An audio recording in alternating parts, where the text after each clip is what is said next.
Oke, kita lanjut ke part 2. Untuk soal interna ini, kita akan bahas tentang pertiroidan ya.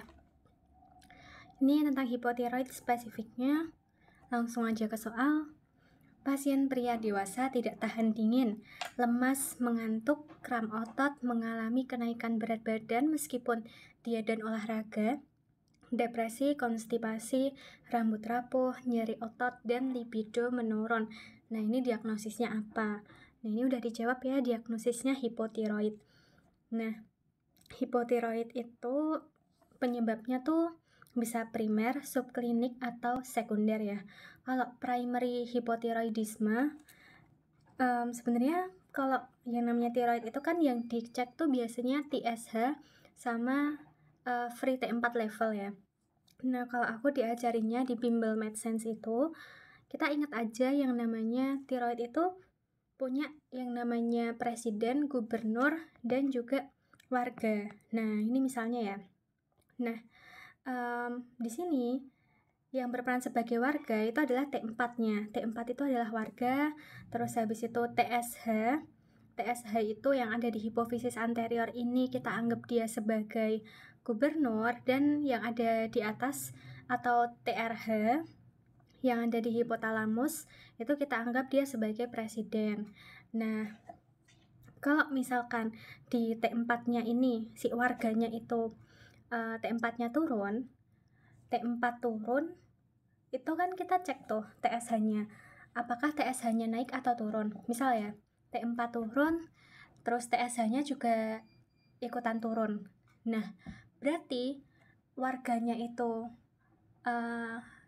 warganya tuh gaduh, warganya ini turun levelnya atau membuat kegaduhan, ternyata disebabkan karena gubernurnya tuh juga ikutan gaduh gitu, ikutan bikin masalah, sama-sama turun gitu. Nah, berarti kalau kayak gitu, masalahnya bukan di warganya, tapi masalahnya tuh ada di gubernurnya atau di pemerintahannya. Makanya itu nanti bakal disebut dengan secondary hipotiroid gitu. Nah, terus misalkan kadar T4-nya rendah. T4-nya rendah, kita lihat TSH-nya, warganya rendah, warganya lagi ngamuk-ngamuk, kita lihat ke gubernurnya, TSH-nya gimana. Kalau misalkan TSH-nya itu ternyata tinggi, nah berarti ini yang bermasalah si warganya kok gitu. Warganya rendah tapi si gubernurnya baik-baik aja gitu, kadarnya normal-normal aja. Nah, berarti yang bermasalah tuh warganya. Maka kalau kayak gitu, kita sebut dia sebagai hipotiroid primer gitu. Nah, karena emang masalahnya primer di warganya. Warganya nggak mau kerja, gubernurnya oke-oke aja, ya berarti yang bermasalah warganya. Jadi hipotiroidnya primer. Nah, itu untuk hipotiroid ya. Terus kalau tersier itu gimana? Tersier itu misal nih kita cek untuk T4-nya dia turun. Kita cek ke TSH-nya, gubernurnya, ternyata turun juga. Oke, habis kita cek gubernurnya, kita cek TRH-nya, kita cek di hipotalamusnya. Loh, ternyata presidennya juga turun nih, juga sama-sama hipo. Berarti puncak permasalahannya itu ada pada presidennya. Nah, berarti nanti bakal disebut sebagai hipotiroid tersier. Jadi kayak gitu. Nah, kita balik lagi ke sini. Nah, coba ya kita cross check primary hipotiroidisme. Tadi kan kalau primer itu berarti permasalahannya emang warganya aja yang bikin masalah, warganya aja yang dia nggak mau kerja, makanya rendah gitu kan. Nah, ini kan bener ya, free T4 levelnya low. Tapi pas kita cek gubernurnya, kita cek TSH-nya, ternyata gubernurnya oke-oke aja, gubernurnya tinggi gitu kadarnya. Berarti permasalahannya ada di warganya gitu. TSH levelnya ini elevated di primary hipotiroidisme. Benar ya? Terus habis itu kita cek yang secondary hipotiroidisme. Nah, di secondary ini kita cek T4-nya ternyata rendah. Oke, kita cek untuk gubernurnya, TSH-nya gimana? Ternyata TSH-nya dia bisa normal atau low atau rendah, sama-sama ikutan rendah. Nah, berarti kan dia masuk ke secondary hipotiroidisme karena yang bermasalah adalah si gubernurnya atau TSH-nya. Karena TSH-nya rendah, otomatis T4-nya juga bakalan ikut rendah kayak gitu. Nah, kalau yang subklinikal ini gimana? Yang subklinikal ini itu T4 levelnya itu normal. Jadi kadarnya itu normal, tapi pas kita cek TSH levelnya, loh ternyata dia naik gitu. Nah, TSH levelnya ternyata dia naik. Jadi untuk subklinikal itu kayak gitu. Jadi sebenarnya dia udah ada gejala ya. Udah ada gejala, tapi si TSH levelnya ini tuh masih bisa mengompensasi gitu. Karena dia tahu bahwa T4-nya ini tuh mau rendah, jadi si TSH-nya itu tuh kompensasinya itu berusaha untuk kadarnya itu tuh naik gitu, untuk menaikkan nilai T4-nya. Makanya pas dicek walaupun masih bergejala tapi udah ada kompensasi gitu. Si TSH-nya udah tinggi sehingga kadar T4-nya bisa dibalikin lagi ke nilai normal, belum sampai yang dia tuh rendah gitu. Nah, itu namanya subclinical hypothyroidisme. Nah, yang menyebabkan primer tiroidisme misalnya kita temukan pada iodine deficiency, terus excess iodine intake, thyroid ablation, Hashimoto's thyroiditis, subacute thyroiditis, genetic abnormalities, goitrogenic food, drugs, terus sekunder bisa karena hipopituitarisme. Kalau sekunder tadi kan memang masalahnya ada di gubernurnya kan, TSH-nya itu kan berada di hipofisis anterior. Jadi segala sesuatu yang mengganggu hipofisis anterior, misalkan yang bikin dia hipopituitarisme, kayak adenoma, ablative therapy, pituitary destruction, itu bikin dia jadi hipotiroid gitu.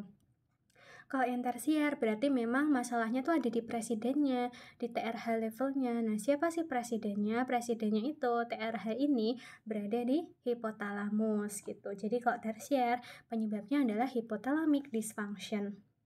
Nah, terus kita harus tahu kalau primary hypothyroidisme itu ada apa aja. Ini tadi udah disebutin ya, Hashimoto's thyroiditis ini yang paling sering, irradiation of thyroid. Kalau tiroidnya mengalami radiasi, kayak dia kan jadi terdestruksi ya, otomatis dia nggak bisa menghasilkan tiroid dengan maksimal, akhirnya jadi hipotiroid.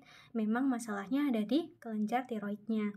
Surgical removal, segala sesuatu yang mengurangi volume dari tiroidnya itu akan menyebabkan hipotiroid primer. Kemudian late stage invasive fibrous thyroiditis. Thyroiditis itu kan inflamasi di tiroid. Inflamasi kan merusak fungsi ya. Nah, otomatis dia nggak bisa menghasilkan tiroid dengan maksimal. Jadi dia jadi hipotiroidisme deh. Iodine deficiency. Nah, iodine ini juga penting ya untuk membentuk T4, T3. Jadi karena dia bahan bakunya itu, nah kalau misalkan dia defisiensi, maka dia juga bisa bikin hipotiroid. Kemudian drug terapi, terus infiltrative disease kayak sarkoidosis, amyloidosis, skleroderma, dan juga hemochromatosis. Sedangkan secondary hypothyroidisme itu kan permasalahannya ada di pituitarinya ya, ada di pituitari apa sih yang anterior tuh? Iya, ada di pituitarinya dia. Ada di pituitari bagian anterior pituitarinya. Nah, nanti penyebabnya itu sebenarnya jarang ya, karena 5% aja dari kasus yang ada itu karena ada pituitary or hipofisis anterior neoplasm gitu. Nah, terus bisa juga karena congenital hypopituitarism. Jadi hipofisisnya atau pituitarinya itu memang udah kecil dari sononya gitu. Atau bisa juga hipofisis anterior necrosis, misalkan yang terjadi pada Sheehan syndrome. Nah, untuk hipotiroid ini tanda dan gejalanya pertama dia kelelahan atau mengantuk ya. Terus dia jadi lebih mudah kedinginan. Terus dia jadi kram ototnya. Terus dia mengalami kenaikan berat badan meskipun diet dan berolahraga. Dia juga bisa depresi karena nanti bakal ada hubungannya ya untuk hipotalamus ini sama kortisol juga. Terus dia konstipasi juga, periode menstruasinya bisa abnormal atau ada masalah di kesuburannya karena nanti yang namanya HPA aksis itu kan juga bisa mempengaruhi si bagian gonad ya. Jadi masalahnya ada di gonadnya juga bisa bermasalah gitu, rambut atau kuku yang tipis dan rapuh, kulit kering gitu. Karena kita tahu bahwasannya hipotalamus yang merupakan presidennya itu kan dia yang mengatur sistem saraf simpatis gitu. Jadi kulitnya kering karena dia nggak banyak berkeringat gitu kan. Nah terus muka, tangan, dan kakinya bengkak, nyeri otot, dan juga libido menurun. Tuh, nah biasanya yang banyak muncul di soal itu tanda dan gejalanya itu adalah dia mudah kedinginan, dia mengalami kenaikan berat badan walaupun dia banyak makan. Dia mengalami kenaikan berat badan walaupun dia tuh diet dan olahraga gitu. Jadi metabolisme rate-nya dia itu tuh rendah gitu ya, metabolisme rate-nya dia rendah. Jadi di lingkungan yang biasa aja tuh dia merasa dingin gitu, tuh. Terus kram otot, lelah dan mengantuk. Nah itu biasanya tanda-tanda hipotiroid gitu. Nah terus most common penyebabnya itu adalah Hashimoto's thyroiditis, dimana Hashimoto tadi kebanyakan ada di primary hypothyroidism ya. Nah ini untuk rangkumannya, primary itu berarti T3, T4-nya itu rendah, TSH-nya pas dicek tinggi. Jadi masalahnya ya murni di warganya aja yang mogok kerja gitu, padahal gubernurnya rajin bekerja. Secondary berarti permasalahannya kita lihat di warganya ini malas kerja, ternyata pas dicek gubernurnya atau TSH-nya, ternyata gubernurnya juga sama aja malas kerja gitu. Jadi masalahnya ada di gubernurnya atau ada di hipofisis anteriornya. Subclinical hypothyroidism, warganya nih masih kelihatan oke-oke aja karena si gubernurnya ini tuh masih masih bisa memotivasi warganya gitu. TSH-nya masih tinggi, FT4-nya juga masih normal, tapi udah mulai menunjukkan gejala-gejala dari hipotiroidnya. Nah, kalau bentar lagi dibiarin dia bisa jatuh ke kondisi hipotiroid gitu. Kalau overt hipotiroidisme ya berarti TSH-nya tinggi, FT4-nya kurang dari LNL. Nah ini tanda-tanda hipotiroidisme ya. Poor memory and concentration, poor hearing, fatigue, feeling cold, dia selalu kedinginan padahal dia gendut, dia sangat gendut. Terus gimana ya, dia tuh makannya dikit tapi tuh dia gampang gemuk gitu. Nah normalnya kan kalau orang gemuk tuh lemaknya tebal kan, terus jadi lebih hangat gitu kan, lebih gampang keringetan. Tapi pada orang hipotiroid itu enggak, karena fungsi simpatisnya ikut terganggu, makanya di lingkungan yang panas dia tuh malah merasa kedinginan gitu. Jadi kebalikan ya, serba berkebalikan gitu. Makannya dikit malah gemuk harusnya kepanasan malah kedinginan kayak gitu. Terus dia juga hair loss juga, terus shortness of breath, pleural effusion, slow pulse rate, pericardial effusion. Jadi kalau orang hipotiroid itu kan simpatisnya kan jadi ikutan terganggu. Jadi kita ingat bahwa dia akan cenderung untuk slow pulse rate atau dia akan cenderung untuk bradikardi gitu. Kebalikannya dari hipertiroid. Kalau hipertiroid dia malah akan cenderung untuk berdebar-debar gitu. Keluhan utamanya dia tuh biasanya itu. Nah terus si muscularing ini dia delayed reflex relaxation. Jadi relaksasi ototnya itu tuh melambat. Akibatnya apa? Akibatnya kontraksi ototnya kan berlangsung lebih lama. Nah otot kalau berkontraksi terlalu lama kan lama-lama capek ya, yang ditandai dengan kram otot, dan juga penderitanya akan merasakan lebih mudah lelah gitu. Nah, dia bisa bikin parestesia, myxedema, kemudian konstipasi, asites, kemudian terganggu untuk reproduktif sistemnya, bisa menorrhagia atau menses berkepanjangan. Di ekstremitas dia bisa bikin coldness dan juga carpal tunnel syndrome. Nah, ini untuk hypothyroidism versus hyperthyroidism simptom ya.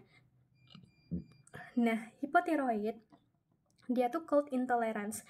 Jadi dia tidak bisa mentoleransi dingin. Dia tuh gampang banget kedinginan, nggak tahan dingin lah istilahnya. Kebalikannya, si hipertiroid karena simpatisnya itu distimulasi berlebihan, dia tuh jadi gampang merasa panas gitu. Di lingkungan yang normal, orang lain tuh nggak keringetan, dia itu tuh gampang banget keringetan gitu. Jadi dia tuh istilahnya heat intolerance gitu. Dia nggak bisa merasakan panas, nggak tahan panas, karena ya panas dikit aja dia udah kepanasan, apalagi tambah cuacanya panas, bisa-bisa dia beneran keringetan heboh gitu. Nah terus pada hipotiroidisme itu tuh dia poor appetite gitu. Jadi nafsu makannya dia menurun, tapi dia tuh malah menggemuk gitu dengan nafsu makan yang menurun, makannya dia dikit, tapi karena metabolisme tubuhnya itu jelek, makanya dia malah cepat gemuk gitu padahal makannya dikit. Nah, ini berkebalikan sama si hipertiroid. Pada hipertiroid, dia itu tuh nafsu makannya tuh banyak gitu, dia suka banget makan, makanya berlebihan. Karena ya itu pokoknya dia suka banget makan, tapi dia tuh nggak gemuk-gemuk gitu, jadi kurus terus gitu karena metabolisme rate-nya dia tuh tinggi gitu. Nah, terus di hipotiroid dia decrease sweating ya, jadi dia nggak gampang keringetan ya karena pertama metabolisme rate-nya rendah, dan juga dia gampang kedinginan, jadi nggak ngerasa keringetan. Beda sama si hipertiroid yang gampang banget keringetan, increase sweating. Jadi biasanya penderita hipertiroid itu tangannya tuh selalu basah oleh keringat gitu. Kalau kalian pernah salaman mungkin sama orang lain atau teman kalian yang tangannya basah oleh keringat, selalu basah, nah mungkin dia emang punya hipertiroid gitu. Nah, terus irregular and heavy periods ya. Jadi si mensnya dia nih, orang dengan hipotiroid ini tuh bisa terganggu gitu. Terus low heart rate. Jadi karena simpatisnya juga menurun, otomatis dia juga lebih cenderung untuk bradikardi pada hipotiroid ini. Sedangkan pada penderita hipertiroid, dia itu malah cenderung untuk takikardi. Makanya keluhannya biasanya adalah, kok dia ngerasa berdebar-debar ya orang hipertiroid ini. Kok saya merasa deg-degan terus, jantungnya berdebar-debar ya dok, gitu. Itu pada hipertiroid.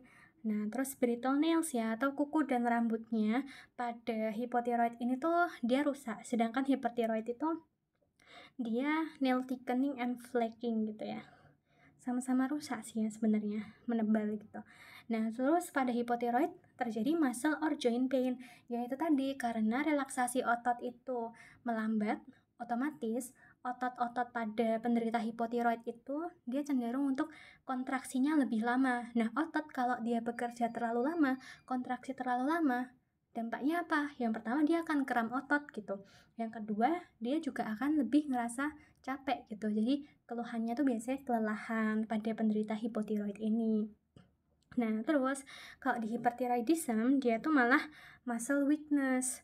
Kebalikannya, dia malah muscle weakness, jadi kelemahan otot gitu. Bahkan kadang bisa dibilang juga di soal bahwa dia atrofi gitu ototnya. Terus di hipotiroid itu juga puffy face ya, bisa puffy face karena ya itu tadi ada puffy face gitu. Terus dia cenderung untuk konstipasi, sedangkan hipertiroid dia cenderung untuk diare. Dia juga ngerasa nervous dan anxiety karena simpatisnya dia tuh terstimulasi berlebihan gitu. Dia ngerasa berdebar-debar, keringetan, kayak gitu kan juga merupakan overaktivitas otonom kan. Overaktivitas otonom kan juga biasa ditemukan pada orang-orang cemas gitu, orang-orang anxiety. Jadi kadang si hipertiroid ini juga mempunyai gejala nervousness and anxiety gitu. Nah, terus yang uniknya yang dimiliki oleh keduanya itu, baik hipotiroid maupun hipertiroid, di irisannya ini ya, dia bisa sama-sama fatigue, insomnia, dan juga hair loss. Seperti itu. Nah, untuk diagnosisnya ini ya, fatigue, mild weight gain, jadi kurus, berat badannya nggak, ini apa ya, hipotiroid, iya, mild weight gain, jadi si hipotiroid ini tuh ada peningkatan berat badan gitu, terus weak and brittle nails, konstipasi, dan juga masalah dengan fertilitasnya dia. Nah, untuk mendiagnosis hipotiroidism secara klinis, kita bisa menggunakan scoring gejala dengan Billewitch score. Billewitch score ini itu kita lihat simptomnya, apakah dia diminish sweating. Kalau misalkan dia cenderung untuk nggak terlalu berkeringat, itu berarti plus 6 gitu. Nah, terus kalau dry skin, kulitnya dia kering. Kalau kulit kering kan berarti keringatnya itu lebih sedikit ya. Ingat tadi yang keringatnya dikit itu yang hipotiroid. Kalau yang keringetan banget itu kan yang hipertiroid. Nah, kalau keringatnya dikit atau dry skin berarti kita kasih plus 3. Kalau cold intolerance, jadi dia nggak tahan dingin di cuaca yang biasa aja, menurut teman-temannya kok si pasien ini tuh ngerasa kedinginan. Nah, berarti dia ada cold intolerance, kita kasih dia skor 4. Nah, terus kok dia ada peningkatan berat badan gitu, ada weight increase. Nah, itu berarti kan +1 ya, karena ingat bahwa hipotiroid tadi nafsu makannya jelek tapi berat badannya malah gampang naik gitu. Terus konstipasi kita kasih skor +2, hoarseness atau suara serak gitu kita kasih +5, dan juga deafness atau penurunan pendengaran kita kasih nilai +2. Terus slow movement ya, slow movement karena itu tadi, karena ototnya itu kan relaksasinya terdelay, jadi ototnya itu tuh mengalami kram otot karena kontraksinya berlangsung lebih lama, lebih capek juga, gampang capek. Nah, otomatis kok dia kontraksinya lebih lama nih, ototnya lama-lama buat gerak itu tuh sakit karena kram otot tadi kan, makanya slow movement di sini scoringnya agak tinggi ya, yaitu +11 gitu. Kemudian coarse skin atau kulit yang kasar itu kita kasih +7, cold skin kita kasih +3. Periorbital puffiness kita kasih +4, pulse rate yang menurun ya kita kasih +4 juga karena lebih cenderung bradikadi. Terus ankle jerk itu tuh kejang otot ya, kejang ankle, karena kram otot tadi kan dia bisa lama-lama bikin kejang otot, kita kasih skor +15. Nah, kalau nilainya ini semua kita jumlahin nilainya lebih dari sama dengan 25, maka dia suspek sebagai hipotiroid. Nah, kalau misalkan skornya -30 atau lebih rendah dari itu, berarti kita bisa mengeksklusi hipotiroid. Nah, kalau misalkan skornya kurang dari sama dengan -26,5, were considered as the optimal score for predicting overt hypothyroid. Jadi bisa aja dia tuh overt hypothyroid. Nah, terus dengan scoring ini kan kita udah mulai bisa mensuggest ya atau mensuspek kalau dia itu tuh hypothyroid. Ingat ya, nama scoringnya adalah Billewitch score gitu, B. Nah, terus apa aja sih selain itu gejala yang bisa ditemukan, yaitu goiter atau pain gitu ya. Jadi nyeri pada bagian tiroidnya dia, terus bisa membesar juga ya kalau hipotiroid. Jadi kalau kelenjar tiroid membesar itu dia nggak cuma terjadi pada hipertiroid, pada hipotiroid pun dia juga bisa membesar. Kenapa pada hipotiroid kelenjar tiroidnya juga bisa ikutan membesar? Karena gini, kan kita tahu, misal di hipotiroid primer yang bermasalah tadi kan warganya ya, yang turun nilainya atau kadarnya tadi kan T4-nya. Nah, supaya kadarnya terlalu rendah, otomatis presidennya nyuruh gubernur untuk naikin dong nilaimu gubernur, biar si warganya ini tuh nggak rendah gitu. Nah, kalau misalkan gubernur disuruh kerja terus-menerus, otomatis kan ya yang namanya sel, dia dipaksa untuk kerja terus-menerus, dipaksa untuk menghasilkan sesuatu, dia kan lama-lama akan membesar.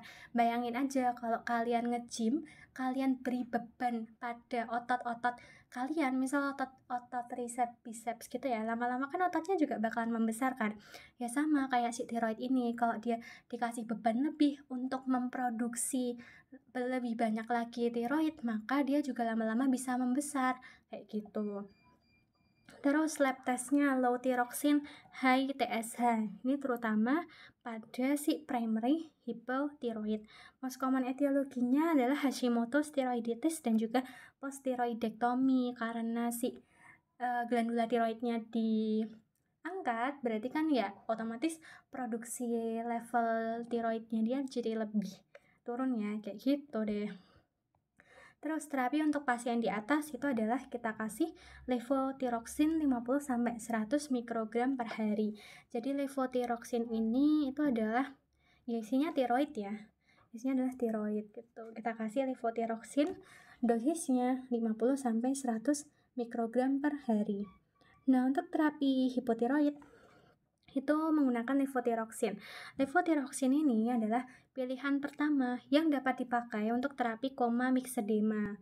Koma myxedema itu adalah komplikasi dari kadar tiroid yang terlalu rendah gitu.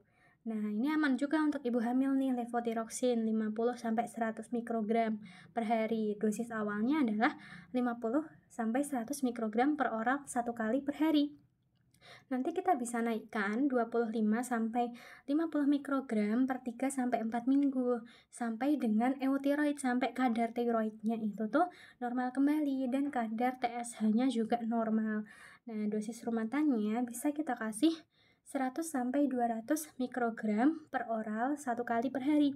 Nah, kalau misalkan Gimana ya, kalau misalkan lupa ya bisa aja kita tembak ya, kita tembak dia kasih 100 mikrogram untuk dosis awal, habis itu dosis rumatannya kan juga rentangnya 100 sampai 200, jadi bisa juga dipertahankan kita kasih selalu dia 100 mikrogram gitu. Tapi balik lagi, kedokteran adalah seni, setiap orang responnya berbeda tergantung setiap pasien. Kalau misalkan dia lebih cocok di 50, ya oke lah kita kasih 50, dia cocok di 100, ya udah kita langsung tembak aja di 100 mikrogram gitu.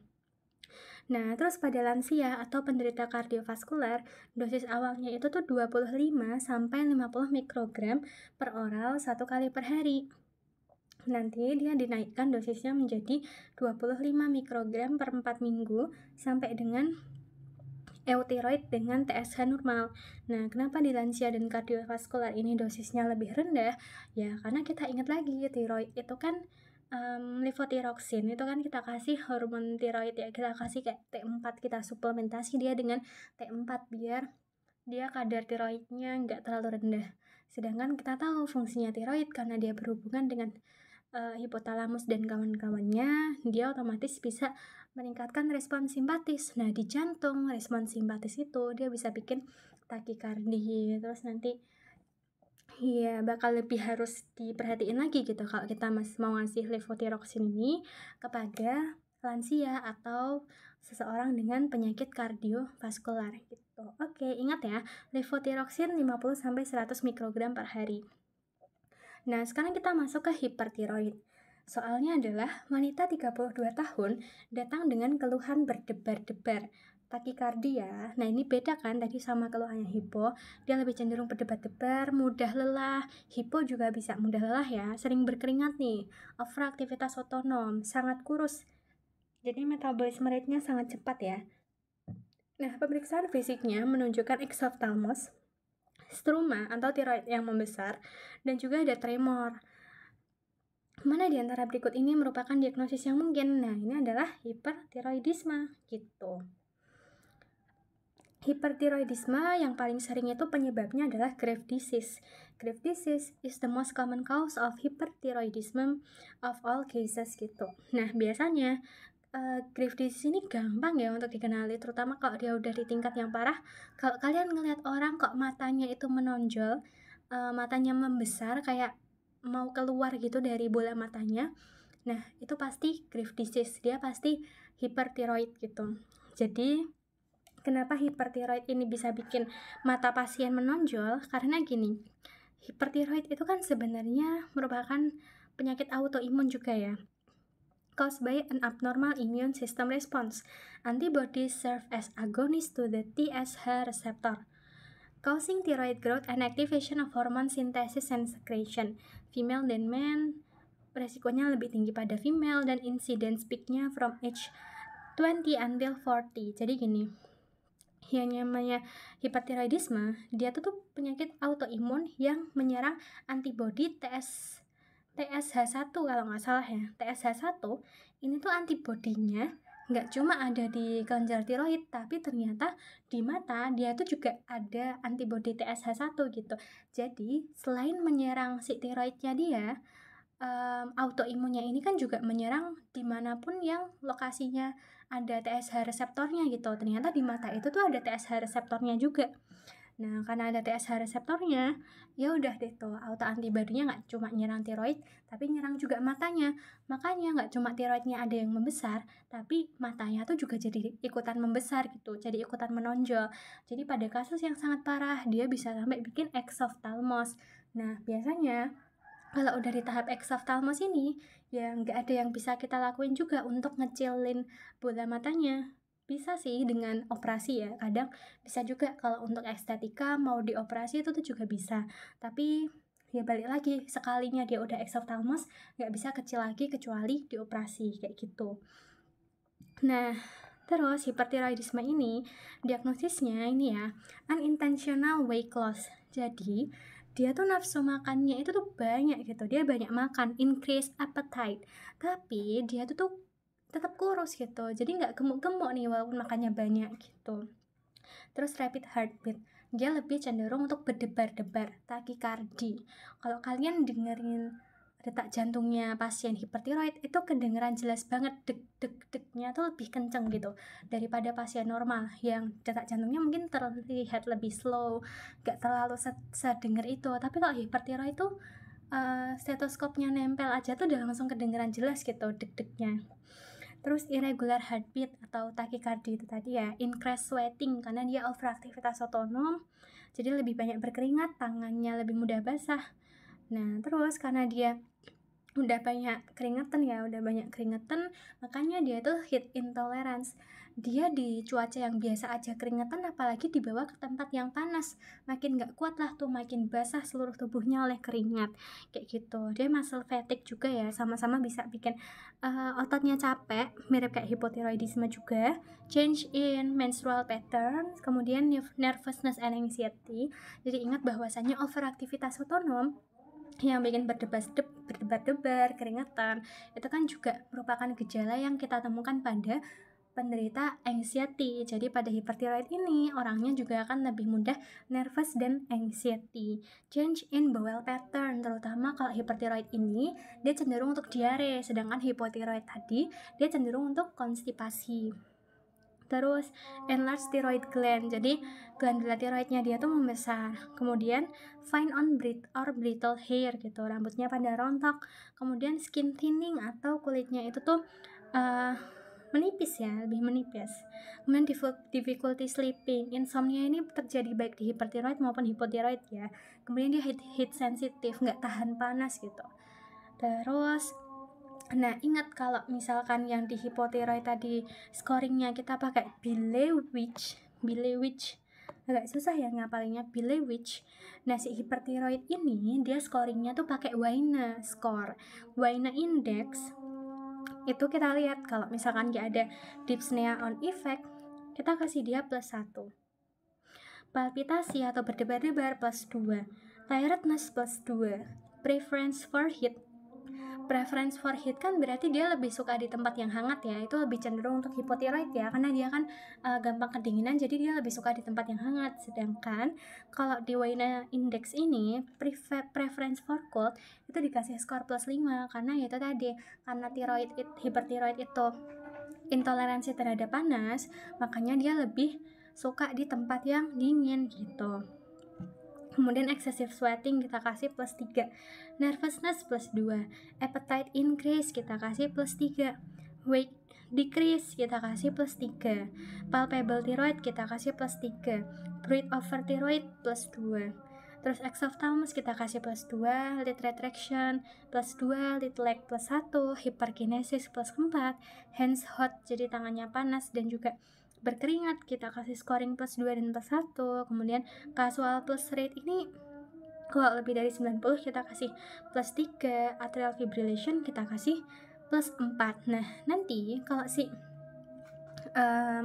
hipotiroid Bilewich score tadi kan dia untuk dikatakan hipotiroid nilainya adalah lebih dari sama dengan 25 kan, yang untuk dia suggest atau suspek hipotiroid. Kalau di hipertiroid ini, Wayne index ini, untuk dia dikatakan hipertiroid, maka skornya itu harus lebih dari 19. Sedangkan kalau dia skornya kurang dari 11, kita katakan eutiroidisme. Kalau 11 sampai 19 kita katakan dia sebagai equivokal. Jadi ingat ya bahwasanya hipotiroid itu skornya pakai Bilewich. Definisi dia merujuk kalah hipotiroid kalau scoringnya total lebih dari sama dengan 25. Kalau hipertiroid pakai Wayne index, dikatakan hipertiroid kalau misalkan scoringnya itu lebih dari 19. Oke. Kemudian di hipertiroid ini dia diffuse goiter. Jadi glandula tiroidnya atau gondoknya itu terlihat membesar, dan membesarnya itu tuh secara menyeluruh gitu. Orbitopati atau oftalmopati alias si exophthalmos tadi. Kemudian ketika dicek lab, si tiroksinya ini tuh tinggi gitu, kadar tiroksinya tinggi, sedangkan TSH-nya itu tuh rendah. Nah ini mirip ya sebenarnya kayak yang tadi pakai sistem presiden-presidenan dan juga warga dan juga gubernur gitu. Kemudian elevated TRAP itu adalah thyroid antibody ya, itu pada Graves disease yang merupakan primary mostly penyebab dari hipertiroid. Pada Graves disease itu biasanya elevated TRAP.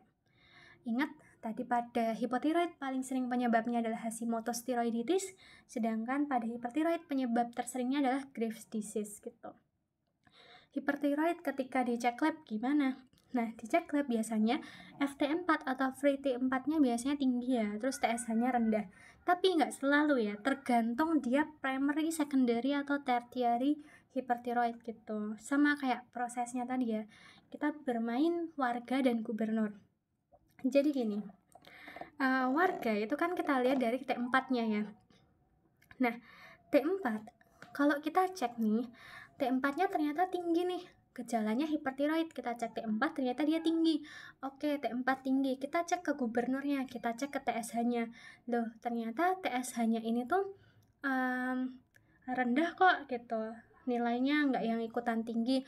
Loh, berarti yang abnormal siapa? Yang nilainya tinggi doang tuh siapa? Warganya doang. Berarti yang bikin masalah tuh warganya doang. Orang gubernurnya kerjanya benar, gubernurnya aja ayem-ayem, kenapa warganya memberontak nih gitu. Nah, berarti masalahnya tuh adalah di primer warganya. Makanya kita sebut sebagai primary hipertiroidisme, di mana T4-nya tinggi, tapi setelah kita cek gubernur alias TSH-nya, nilainya rendah gitu. Tapi misal nih ada gejala hipertiroid, matanya membesar, berdebar-debar, keringetan, nafsu makan meningkat tapi berat badan menurun, kita cek T4-nya ternyata tinggi, warganya rusuh, kita cek ke gubernurnya, TSH-nya, loh ternyata TSH-nya ini ikutan tinggi. Ternyata penyebab warganya rusuh itu adalah karena gubernurnya emang rusuh, gubernurnya kerjanya nggak benar, jadi dicontek deh sama warganya, sama-sama nggak benar. Nah, makanya nanti penyebabnya itu ada di gubernurnya. Itulah yang disebut dengan secondary hyperthyroid. Jadi pada secondary hyperthyroid ini yang kadarnya tinggi itu nggak cuma T4-nya, tapi TSH-nya juga tinggi. Jadi T4 tinggi karena TSH-nya juga tinggi gitu. Nah, nanti kalau tertiary ya berarti setelah dicek lagi ke presidennya, TRH-nya loh, ternyata emang presidennya yang bermasalah, presidennya ikutan tinggi, berarti nanti jadi tertiary hyperthyroid. Nah, overt hyperthyroidisme itu kalau misalkan FT4-nya tinggi tapi TSH-nya itu kurang dari LNL subclinical. Kalau misalkan kita cek ternyata T4-nya tuh normal kok gitu, tapi TSH-nya ini rendah gitu. Jadi udah ada mekanisme kompensasi dari si TSH, mirip ya kayak yang hipotiroid tadi. Hipotiroid tadi kan kalau misalkan dicek T4-nya tuh kan normal ya, tapi TSH-nya tuh naik gitu. Untuk mengkompensasi biar menjaga T4-nya tuh nggak terlalu terendah gitu. Nah, sedangkan di sini juga sama di hipertiroid, dia disebut subklinikal. Kalau misalkan si T4-nya itu tuh normal tapi TSH-nya tuh udah ada mekanisme kompensasi berupa penurunan level. Jadi begitulah. Nah, terus ini untuk pemeriksaan penunjangnya bisa pakai nuclear thyroid scintigraphy, iodine uptake, kemudian TSH receptor stimulating autoantibody level, ini juga bisa dicek nih TSI levelnya. Oke, soal berikutnya, wanita 12 tahun dengan berat badan kurus datang dengan keluhan utama berkeringat, mata melotot, tangan gemetaran, ada tremor, exophthalmos, terus berkeringat. Pemeriksaan lab apakah yang diperlukan untuk menegakkan diagnosis ini? Yaitu T4 dulu ya, T4, T3 kita cek. Jadi T4 itu kan free levelnya, untuk bisa diaktifkan, nanti kalau dia aktif, dia bakal berubah jadi T3 gitu. Nah, terus kita cek nih, kalau udah cek T4-nya, ternyata dia bener tinggi, kita harus ngecek ke gubernurnya kan, siapa gubernurnya, yaitu TSH gitu, untuk menentukan apakah dia itu tuh primary atau secondary hipertiroidisme. Kenapa sih penting kita untuk menentukan primary atau secondary hipertiroidisme? Ya untuk menentukan etiologinya tuh apa gitu, biar kita bisa menentukan terapi yang tepat. Apakah masalahnya tuh emang ada di kelenjar tiroidnya apa, atau masalahnya tuh ada di hipofisis anteriornya gitu. Nah, terus lanjut. Seorang wanita 32 tahun mengalami penurunan berat badan meskipun nafsu makan tetap baik dan selalu gelisah akibat jantung yang berdebar-debar. Ada palpitasi, ada takikardi. Terus pada pemeriksaan fisik ditemukan adanya exophthalmos dan lid retraction. Temuan lain apakah yang diharapkan didapatkan pada pasien ini gitu. Nah, ini kita coba lihat ya untuk optionnya. Otomatis kan dia hipertiroid. Kalau hipertiroid berarti T4-nya tinggi kan. Nah, kenapa kita nggak pakai T3 ngeceknya? Kenapa pakainya T4? Karena kalau kalian lihat T4 tadi kan T4 free T4 serum level gitu. Free T4 serum level itu artinya adalah kadar T4 yang bersirkulasi bebas di serum. Itulah yang bisa kita cek gitu. Kalau T3 ya agak susah juga ngeceknya ya, karena yang bersirkulasi bebas di serum di sampel yang kita ambil untuk periksa tiroid itu tuh adalah T4-nya. Makanya biasanya yang diperiksa itu T4-nya gitu. Yang ada di serum gitu, free T4. Nah, terus nih, karena dia hipertiroid, T4-nya tinggi, otomatis kalau T4-nya tinggi, T3-nya ikutan tinggi dong, karena T4 itu kan akhirnya dia bakal diubah juga jadi T3 ya. Jadi untuk jawaban A dan B kita bisa eksklusi. Kemudian uptake iodin yang rendah. Kalau kekurangan defisiensi iodin itu kan dia lebih ke arah hipotiroid ya, sedangkan ini gejalanya ada hipertiroid. Jadi yang C ini kita eksklusi juga. Kadar TSH serum rendah. Nah, kadar TSH serum rendah ini bisa juga ya terjadi pada hipertiroid, terutama pada hipertiroid primer, karena kalau primer itu kan ya masalahnya ada di tiroid aja gitu, ada di glandula tiroidnya, jadi TSH-nya bisa aja normal atau bisa juga meningkat. Ini kita keep dulu, kita cek untuk opsi E dulu. Opsi E adalah indeks T4 bebas rendah. Nah ini salah ya, kalau T4 bebasnya rendah ya otomatis dia hipotiroid dong, bukan hipertiroid. Jadi di sini jawaban yang lebih tepat dari semuanya adalah yang D. Gitu. Nah, terus kita masuk ke komplikasinya. Wanita 31 tahun datang dengan keluhan utama penurunan kesadaran dan demam tinggi yang timbul setelah penderita mengalami kecelakaan 1 hari sebelum masuk rumah sakit. Diketahui penderita memiliki penyakit Graves sejak 2 bulan yang lalu. Graves tadi hipertiroid ya. Dari pemeriksaan fisik didapatkan kesadaran menurun, sangat gelisah, nadinya 132 kpm, jadi takikardi, tekanan darahnya dia 110/60, temperaturnya 39,9, ini hampir hiperpireksia ya. Terus keringat banyak, tiroidnya membesar, hipertiroid ya. Bruitnya positif di atas arteri carotid interna. Nah ini masuk ke Wiener index kan tadi, ini gejala-gejalanya ini. Takikardi, murmur, hiperfleksi dan tremor, HB dan leukosit dalam batas normal. T3 dan T4-nya meningkat sedangkan TSH-nya sangat rendah. Nah ini berarti menunjukkan bahwa dia hipertiroid primer ya. Nah tapi dia bukan hipertiroid primer biasa, karena dia udah bikin penurunan kesadaran dan ada demam tinggi. Ini lebih tepat masuk ke krisis tiroid gitu, atau badai tiroid ya kalau misalkan nama lainnya gitu, tiroid storm atau tiroid storm atau krisis tiroid gitu. Nah itu apa sih? Jadi krisis tiroid atau badai tiroid itu gejala-gejala hipertiroid yang mencapai komplikasi gitu. Komplikasinya apa? Kita bisa lihat dia dari ini ya, ini ada indeksnya gitu. Apa ya ini nama indeksnya? Nggak tertera di sini ya. Nah ini dia nama scoringnya itu adalah Buch-Wartowski. Jadi ingat aja kalau misalkan tadi kan hipotiroid bailiwick, kalau hipertiroid tadi Wiener index, kalau yang ini adalah Buch-Wartowski. Kalau udah komplikasi lebih panjang dan lebih rumit lagi nama scoringnya gitu ya. Nah ini kita lihat nih untuk scoringnya, temperaturnya meningkat ya, ini meningkat tuh dia bakal skornya makin meningkat makin tinggi. Terus ada central nervous system effect. Ya ada kan, tadi dia ada penurunan kesadaran kan. Kalau misalkan ada, dia apa nih? Penurunan kesadarannya nggak dibilang ya dia, tapi jelas dia ada penurunan kesadaran. Nah, makin parah penurunan kesadarannya, skor dari Buch-Wartowski-nya ini juga makin besar gitu kan. Terus gastrointestinal dysfunction, diare, nausea, vomiting, abdominal pain, di sini nggak ada ya, nggak disebutkan. Kemudian cardiovascular dysfunction dalam bentuk takikardi, ada ya tadi 132 kali per menit. Dia bisa di scoring ke dalam 20, kemudian dia ada congestive heart failure nggak? Di sini sih nggak ada congestive heart failure ya, karena dia nggak ada sih murmur ya, murmur, tapi dia nggak dibilang lebih lanjut apakah ada bengkak-bengkaknya atau enggak, tapi murmur tuh bisa jadi salah satu tanda congestive heart failure juga, tapi belum tentu ya, bisa aja emang dia murmur aja gitu. Atrial fibrillation, Nah, atrial fibrillation ini juga bisa ditemukan pada murmur ya. Murmur ini juga bisa jadi tanda dari si atrial fibrillation. Terus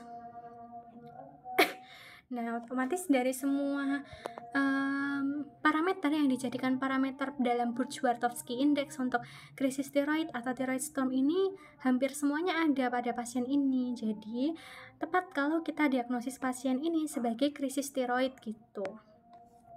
Kemudian kita masuk ke struma tiroid, nodul tiroid. Nah, untuk membedakan struma dengan nodul tiroid, maka dilakukan USG tiroid. Jadi, bedanya struma sama nodul itu lebih ke arah ukurannya ya sebenarnya. Kalau struma itu setahu dia membesarnya itu diffuse, tapi kalau nodul tiroid itu dia membesarnya tuh ya nodul. Yang namanya nodul itu kan suatu benjolan yang kecil-kecil gitu kan, jadi nggak merata gitu. Untuk bedain struma dengan nodul tiroid tuh kita bisa lakukan USG tiroid, nanti diukur tuh untuk panjang kelenjar tiroidnya antara kanan dan kiri dibandingkan gitu. Terus paratiroid hormon bekerja di mana? Paratiroid hormon, paratiroid nih kita udah masuk paratiroid ya. Paratiroid hormon itu kayak kacang goreng gitu ya. Bentuknya kan kecil. Paratiroid itu kan kecil, berada di antara glandula tiroid. Nah, fungsinya paratiroid hormon ini tuh apa aja sih? Paratiroid hormon ini dia bisa kerja di ginjal, di osteoklas, dan juga intestine. Oke, kita bahas satu-satu. Ketika serum kalsium turun, kadar kalsium dalam serum turun, maka paratiroid hormon akan merespon dengan cara menaikkan kadarnya. Efek si kenaikan kadar paratiroid hormon ini, kalau di tulang, dia bisa bikin tulangnya itu tuh diresorpsi atau dihancurkan atau dirombak. Siapa yang tugasnya merombak tulang? Yang tugasnya merombak tulang itu adalah osteoklas. Tujuannya dirombak tulangnya supaya tulang yang dirombak itu kan dia akan jadi kalsium dan fosfat gitu ya. Jadi nanti kalsium dan fosfatnya jadi akan berada lebih banyak di darah. Jadi yang tadinya hipokalsemia jadi kalsiumnya normal lagi deh kadarnya karena udah dinaikin dengan cara merombak tulang tadi. Nah, terus habis itu efeknya di ginjal apa? Nah, tadi kan si tulang yang dirombak kan menghasilkan kalsium dan fosfat dalam aliran darah ya. Kalsiumnya stay di darah untuk mempertahankan fungsinya sebagai pemicu otot untuk kontraksi dan lain sebagainya, sedangkan fosfatnya ini itu akan menuju ginjal. Nah, di ginjal fosfat yang berlebihan ini nanti akan diekskresikan oleh ginjal gitu. Jadi dia juga ada efeknya juga ke ginjal ya. Nah, terus habis itu si paratiroid hormon itu kan berkaitan juga sama kalsium, dimana kalsium ini untuk bisa kalsium ini tuh juga apa ya, kalsium sama vitamin D itu kan saling berhubungan ya, dimana ketika kita minum vitamin D itu kan penyerapan kalsium atau kalsium kita tuh bakal lebih baik gitu kan. Nah, jadi si paratiroid hormon ini juga punya efek di usus halus gitu. Dia bisa meningkatkan penyerapan dari vitamin D. Tujuannya apa ya? Biar kalau vitamin D-nya tinggi, kadarnya naik, dia bisa lebih bagus lagi dalam memperbaiki kalsium yang ada di tubuh gitu. Nah, terus efeknya nanti kalsium absorpsi akan meningkat, fosfat absorpsi juga bisa meningkat gitu kalau di usus halus. Nah, pada akhirnya semua hal ini itu akan menyebabkan kadar kalsium pada serum menjadi naik gitu. Oke. Terus kita lanjut. Anda sebagai dokter Komite Olahraga Nasional, suatu hari datang seorang sprinter konsul ke Anda tentang makanan minuman apa yang baik dikonsumsi menjelang pertandingan. Untuk menjawab masalah tersebut, Anda berpikir jenis metabolisme apa yang dominan pada sprinter saat bertanding. Nah, yang namanya sprinter itu kan lari dalam jarak dekat ya, misal kayak 100 meter. Nah, pada fluktuasi energi yang tiba-tiba, olahraga yang membutuhkan energi atau beban secara berat. Beban berat itu kan macam-macam ya. Bisa dia berat secara intensitasnya, bisa berat secara berat secara intensitasnya ya. Bisa dalam bentuk ngangkat beban berat, atau dia lari tapi dalam jarak dekat cuma dengan tapi dia harus mengandalkan kekuatan yang lebih, itu kan namanya olahraga berat. Nah, olahraga berat kayak sprinter ini itu memakai metabolisme anaerobik. Jadi energi yang dikonsumsi itu tuh bukan pakai oksigen, melainkan pakai metabolisme anaerobik glikolisis gitu. Anaerobik glikolisis, dia nggak butuh oksigen. Nah, beda kalau misalkan kayak jogging atau maraton, nah itu baru pakai energi dari metabolisme aerobik. Terus lanjut. Anda sebagai dokter Komite Olahraga Nasional, suatu hari datang seseorang konsultasi ke Anda tentang makanan minuman apa yang baik dikonsumsi menjelang pertandingan. Makanan dan minuman apakah yang sebaiknya dikonsumsi sprinter di atas? Oke, ini ada 2 jawaban ya. Kita cek dulu yang A. Selama 3 hari sebelum bertanding, banyak karbohidrat. Menjelang bertanding, minum yang banyak gula. Nah, ini bener ya, karena ya yang namanya butuh energi lebih, berarti kan kalau butuh energi lebih, kita harus konsumsinya lebih banyak karbohidratnya gitu kan. Tapi kita cek dulu nih yang B. Selama 3 hari sebelum bertanding banyak lemak, menjelang bertanding minum yang banyak gula. Ini kurang tepat ya, karena sumber energi utama kita itu kan dari glukosa. Jadi kalau pakai lemak nanti takutnya malah terjadi gluconeogenesis. Kalau gluconeogenesis efeknya nanti bisa juga jadi ada keton dalam urin, dan itu jadi nggak bagus ya sebenarnya gitu. Jadi yang B ini kita exclude. Kita cek yang C. Selama 3 hari sebelum bertanding banyak karbohidrat dan lemak, menjelang bertanding minum yang banyak gula. Nah, ini tadi ya, lemaknya sih sebenarnya nggak terlalu butuh ya, karena gini, yang namanya lemak itu tuh juga menghambat absorpsi dari glukosa gitu. Makanya kalau kalian tahu pada tata laksana hipoglikemia, aku pernah bikin videonya juga tentang hipoglikemia, itu sebisa mungkin hindari memberikan pasien hipoglikemia itu tuh makanan-makanan yang berlemak. Kenapa? Karena lemak itu tuh bisa menghambat absorpsi dari gula. Nah, kalau dihambat absorpsi gulanya nggak maksimal dong pembentukan energi pada atlet ini gitu. Jadi lemak kita coret ya. Kita cek yang D. Selama 3 hari sebelum bertanding, banyak karbohidrat dan protein. Menjelang bertanding, minum yang manis. Di sini tuh kurang tepatnya karena dia minum yang manis ya. Iya sih, manis itu identik dengan gula. Tapi kan nggak sembarangan gula tuh boleh dikasih ke ke atlet ya, atau ke orang pada umumnya. Karena kalau gula-gulanya gula buatan, kayak misalkan gula yang ada di minuman-minuman minimarket, itu kan gula sintetis ya, kebanyakan gula buatan, itu tuh juga nggak bagus gitu. Yang bagus kan ya gula alami, yang dari tebu kayak gitu. Nah, kita cek yang E. Selama 3 hari sebelum bertanding sampai pertandingan, makan banyak karbohidrat dan lemak. Nah, ini salah juga ya, karena ada lemaknya. Jadi menurutku aku setuju sama jawaban yang A sih. Selama 3 hari sebelum bertanding, banyak karbohidrat, dan menjelang bertanding, minum yang banyak gula. Kenapa kayak gini? Karena gini, 3 hari sebelum bertanding, itu kan waktu yang lama untuk bisa mengubah karbohidrat ini, itu menjadi gula, gitu kan. Nah, terus, tujuannya supaya apa? Tujuannya tuh supaya metabolisme aerobiknya atlet ini tuh bagus. Kalau metabolisme aerobik itu kan dia tidak menghasilkan asam laktat ya, dimana asam laktat itu kan kalau dia terlalu banyak kadarnya bisa bikin kaki jadi pegel-pegel kayak gitu kan. Nah, jadi 3 hari sebelumnya kita kondisikan metabolisme atletnya ini tuh dalam kondisi aerobik supaya dia nggak ngerasa capek-capek sebelum bertanding. Dan nanti menjelang bertanding dia disuruh untuk minum yang banyak gula. Kenapa minum yang banyak gula? Ya karena